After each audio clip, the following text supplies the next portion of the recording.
Hello guys, నా పేరు Maitra Venkatam. My channel ప్రకారం మన ఛానల్ సబ్స్క్రైబ్ చేసుకోకపోతే ఇప్పుడే సబ్స్క్రైబ్ చేసుకోండి. పక్కనే ఉన్న బెల్ ఐకాన్ క్లిక్ చేసి ఆల్లో పెట్టుకోండి. నా ఫర్దర్ డేస్ మిస్ అవ్వకుండా చూడొచ్చు. చాలా మంది చూస్తున్నారు కానీ సబ్స్క్రైబ్ చేసుకోవట్లేదు. So please try to subscribe, click the bell icon also. So బేసిక్గా భైరవం మూవీ ఈ మంత్ 30వ తారీఖున రిలీజ్ కాబోతున్న విషయం మనకు అందరికీ తెలిసిందే. నారా రోహిత్ గారు అండ్ బెల్లంకొండ శ్రీనివాస్ గారు అండ్ మంచు మనోజ్ గారు ఈ ముగ్గురు కూడా యాక్ట్ చేస్తున్న సినిమా అది. సో ముగ్గురు హీరోస్ ఉన్నారు అనే ఆస్పెక్ట్ అండ్ ఆ తర్వాత మంచు మనోజ్ గారికి ఉన్న పాజిటివ్ గుడ్ విల్ అండ్ రీసెంట్గా జరిగిన ఇష్యూస్, సో ఇవన్నీ కలిసి ఆ సినిమాకి కొంత పాపులారిటీని తెచ్చిపెట్టాయి. సో దాని ట్రైలర్ కూడా మంచి రీచే వచ్చింది. అరౌండ్ 78 lakhs to 80 lakhs మధ్యలో ఉంది. అంటే నియర్లీ 8 million వ్యూస్ వచ్చాయంటే గ్రేట్ అనే చెప్పొచ్చు ట్రైలర్కి.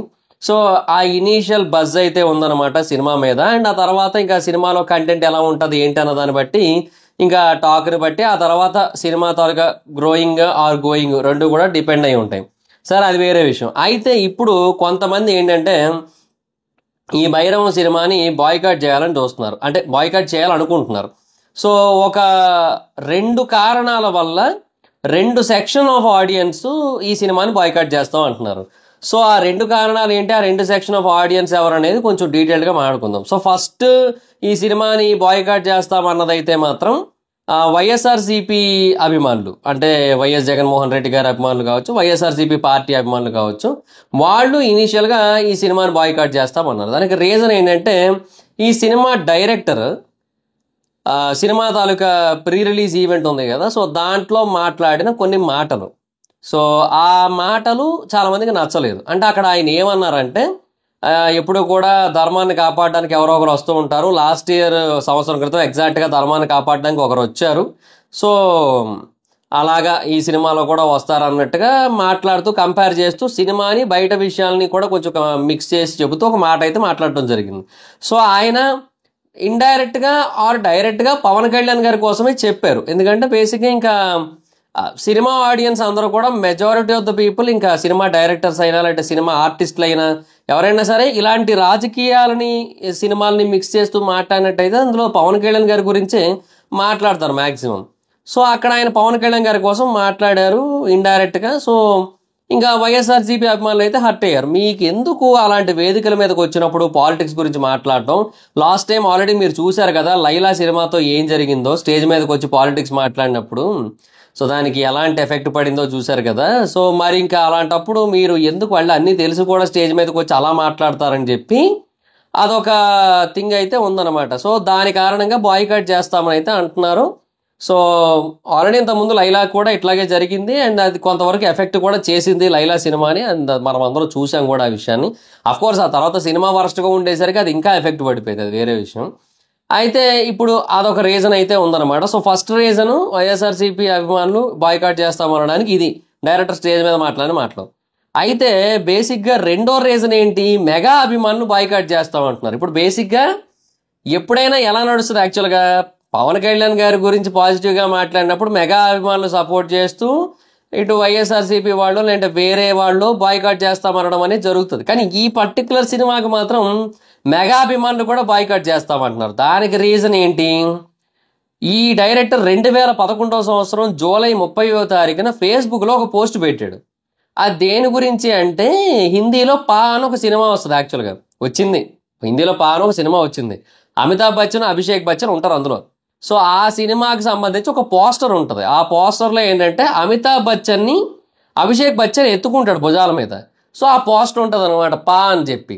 సో దానికి తెలుగు వెర్షన్ అన్నట్టుగా రామ్ చరణ్ గారిని చిరంజీవి గారిని కూడా పెట్టి మార్పుడ్ ఫోటో ఒకటి పెట్టి, ఆ తర్వాత return and directed by Allu Aravind అనో సంథింగ్ ఏదో అక్కడ ఉంటుంది, అక్కడ అలా ఉండి ఆ తర్వాత దానికి చా అని ఒక టైటిల్ పెట్టి చా అని చెప్పి రాస్తారనమాట.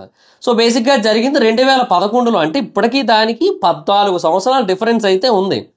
బట్ దీని రీజన్గా చెప్పి మెగా అభిమానులు కూడా బాయ్కాట్ చేస్తామంటున్నారు. సో ఇది ఎందుకో ఏమో, ఇది వ్యాలిడ్ కాదేమో అనిపిస్తుంది. అంటే ఒక లాజిక్ ఉంది. అదేంటంటే బేసిక్గా సినిమాలకు రాకముందు అప్పుడెప్పుడో ఫ్యాన్ వార్లు చేస్తున్న టైంలో పెట్టిన పోస్ట్ అది. సో దానికి ఇప్పుడు బాయ్కాట్ చేయడం అనేది కరెక్ట్ కాదనేది ఒక పాయింట్ ఉంది అండ్ అది లాజికల్గా కూడా అనిపిస్తుంది. బట్ ఇంకొక పాయింట్ ఉంది, అది ఏంటంటే సరే ఓకే అప్పుడు ఎప్పుడో తెలియక పెట్టాడు అనుకుందాం, బట్ ఇండస్ట్రీకి వచ్చాకైనా అవి డిలీట్ చేసేయాలి కదా. అసలు వీలైతే అకౌంటే డిలీట్ చేసేయాలి, లేదా అట్లీస్ట్ ఆ పోస్ట్లు అయినా సరే డిలీట్ చేసేయాల్సి ఉంటుంది. అలా కాకుండా అప్పుడెప్పుడు అలా ఉంచేస్తే ఎలాగా? ఇప్పుడు ఆ పోస్ట్ అలా ఉంచారు అంటే మైట్ బి ఆ ఇంటెన్షన్ కూడా అలాగే ఉన్నట్టే కదా.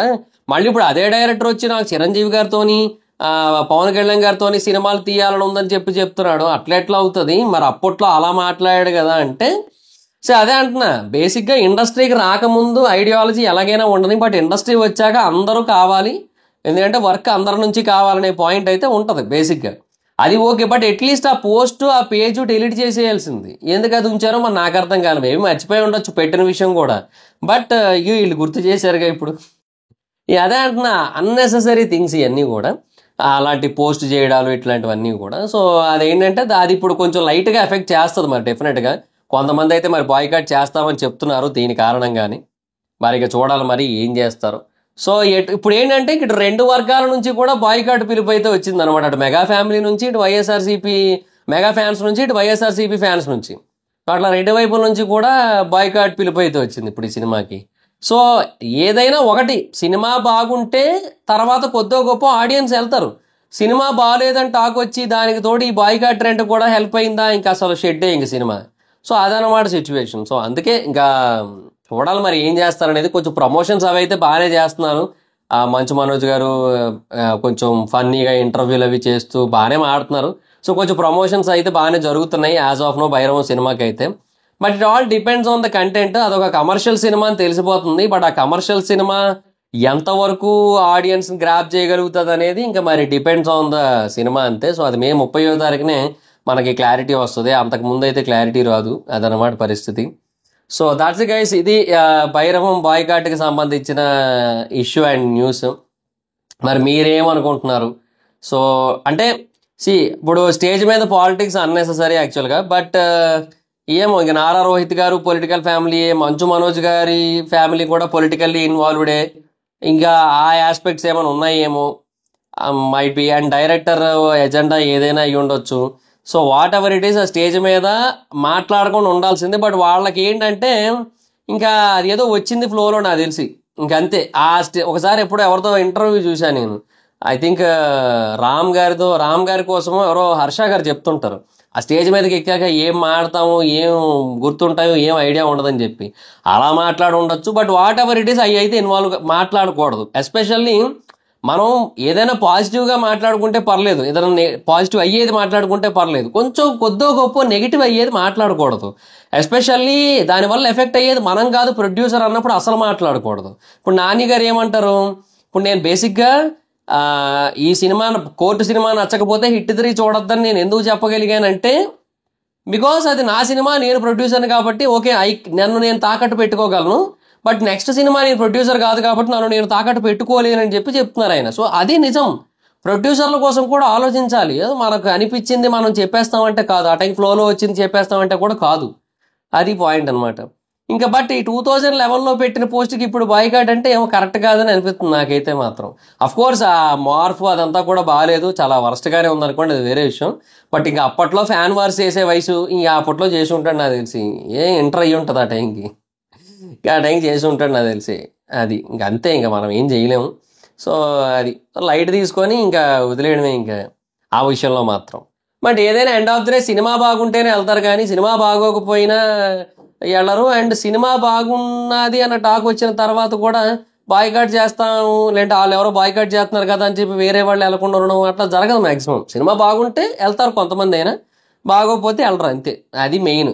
దీనివల్ల ఎఫెక్ట్ అయితే ఉంటుంది, ఎంతో కొంత ఎఫెక్ట్ అయితే ఉంటుంది. ఒక 10% ఎఫెక్ట్ అయినా ఎఫెక్ట్ అయినట్టే కదా. సో అది కూడా దృష్టిలో పెట్టుకొని మాట్లాడుకుంటే బెటర్ ఇంకా. సో అది మరి. So that's it guys, this the video కనుక మీకు నచ్చినట్టయితే లైక్ చేయండి, వీడియో షేర్ చేయండి. ఇప్పుడు కారణం మన ఛానల్ సబ్స్క్రైబ్ చేసుకోకపోతే ఇప్పుడు సబ్స్క్రైబ్ చేసుకోండి, పక్కనే ఉన్న బెల్ ఐకాన్ క్లిక్ చేసి ఆల్లో పెట్టుకోండి. నా ఫర్దర్ వీడియోస్ మిస్ అవ్వకుండా చూడొచ్చు. చాలా మంది చూస్తున్నారు కానీ సబ్స్క్రైబ్ చేసుకోవట్లేదు. So please try to subscribe, click the bell icon also. నా ఇన్స్టాగ్రామ్ ఐడి ఎవరో అయితే ఎక్కడ వచ్చి ఫాలో అవచ్చు. థ్యాంక్ యూ సో మచ్, బాబా మీటర్ next video, bye bye. Hi friends, మీరు ఎప్పుడైనా సరే 5,000 రూపాయల ప్రొడక్ట్ 250 రూపాయలకి రావడానికి గమనించారా? లేదు కదా. కానీ అమెజాన్, ఫ్లిప్కార్ట్ లాంటి కంపెనీస్ ఏం చేస్తూ ఉంటాయంటే కొన్ని గోల్డెన్ హవర్స్ టైంలో మెగా డీల్స్ ఇస్తూ ఉంటాయి. ఆ డీల్స్ టైంలో ఒక్కొక్క ప్రొడక్ట్ మీద 90% నుంచి 95% వరకు డిస్కౌంట్ అయితే ఉంటుంది. అయితే ఈ డీల్స్ కోసం మీరు కాన్స్టెంట్గా ఆ యాప్స్ చెక్ చేస్తూ ఉండలేదు కదా. కానీ మీకోసం నేను వాటన్నిటిని కూడా కాన్స్టెంట్గా చెక్ చేస్తూ ఉంటాను. అండ్ దాంట్లో ఎప్పుడు ఏ డీల్ పెట్టినా కూడా ఇమీడియట్గా మీకు ఆ ప్రొడక్ట్ని అయితే షేర్ చేస్తాను. మీరు ఇమీడియట్గా ఆ ప్రొడక్ట్ని పర్చేస్ చేయొచ్చు దాని నుంచే. అండ్ అంతేకాదు కొన్ని ఎక్స్ట్రాడినరీ ప్రొడక్ట్స్ ఉంటాయి, వాటిని మీరు బయట ఎక్కడ కూడా చూడరు.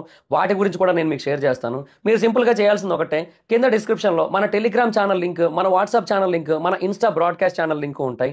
వీటిలో మీరు ఏ యాప్ ఎక్కువగా వాడతారో ఆ యాప్కి సంబంధించిన లింక్ మీద క్లిక్ చేసి ఆ యాప్లో ఉన్న మన ఛానల్ని ఫాలో అవ్వండి.